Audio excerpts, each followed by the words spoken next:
Ученые придумали, как останавливать старение тела. В США специалисты после многолетних исследований разработали новый препарат, который не только замедляет процесс старения мышц, но и способен вернуть им былую эластичность. Ученые из Питтсбургского университета научились возвращать одряхлевшим мышцам первоначальный тонус. В результате многолетних исследований выяснилось, что они теряют эластичность из-за понижения уровня клеток-белка. Кроме того, по данным исследователей, этот белок отвечает за защиту мозга от воспалительных реакций и предотвращает развитие старческих заболеваний в центральной нервной системе.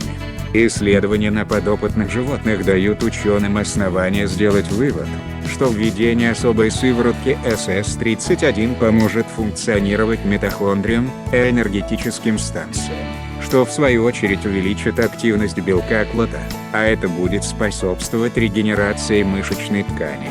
По мнению исследователей, разработанный препарат на основе белковой сыворотки, в настоящее время проходящий клинические испытания 3 уровня, позволит многим людям сохранить эластичность мышечной ткани до глубокой старости и предотвратит развитие многих заболеваний, связанных с опорно-двигательным аппаратом.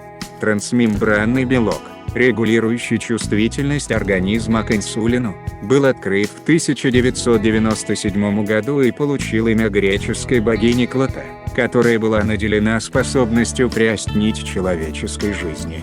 На этом у нас все. Кому понравилось, ставим лайк, подписываемся на канал, жмем на колокол, чтоб не пропустить новое видео.